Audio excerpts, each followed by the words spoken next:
A műsor támogatója a Telenor.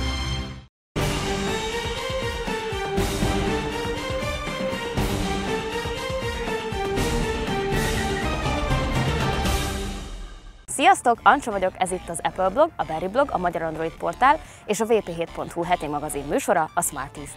A felirat, amit láttatok, a Google szerinti bejelentkező szövegem volt.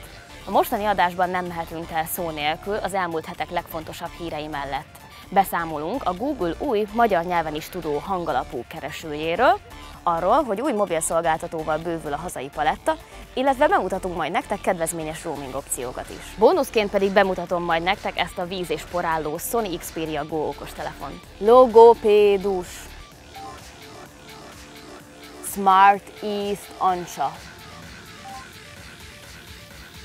Ha hiszitek, ha nem, ez az egyébként egyáltalán nem csúcskategóriás androidos okostelefon szinte mindent megértett abból, amit az előbb elmondtam. A Google ugyanis megtanította magyarul a hangalapú keresőjét és szövegbeviteli rendszerét, ami elvileg független a telefon típusától és tudásától. Szóval mostantól gyakorlatilag bármelyik androidos okostelefonunknak diktálhatunk.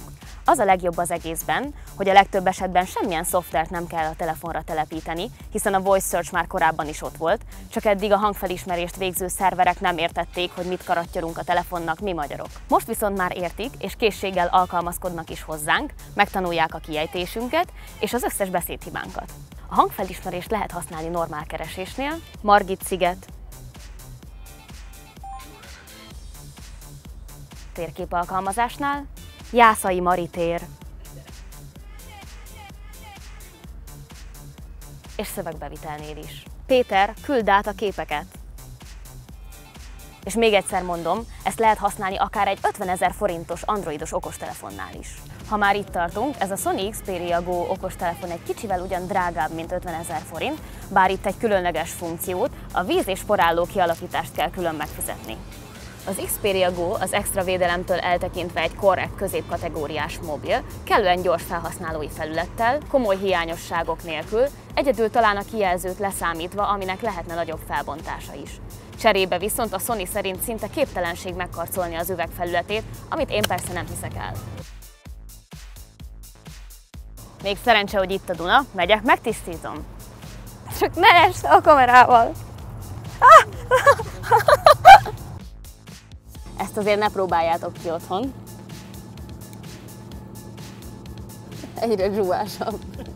Szétredem rajta a vizet a homokkal. Guszta! Ennyi izgalom után pihenésképpen jöjjön egy igazán örömteli hír a szolgáltatók házatájáról. Múlt héten új mobilszolgáltatóval bővült a magyarországi piac, ez a kábeles szolgáltatásokból már jól ismert UPC, mely mobilinternetes szolgáltatásokkal bővítette portfólióját. Van nekik saját SIM-kártyájuk, meg saját mobilinternetes modemük is.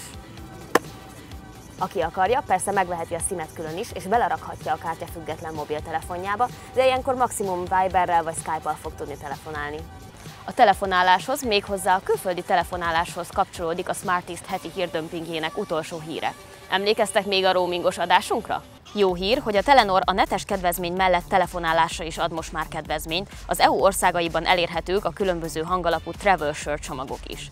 Ha még nem nyaraltál és telenoros vagy, netán a munka miatt sokat jársz külföldre, lehet, hogy érdemes aktiválni az új opciókat elutazás előtt.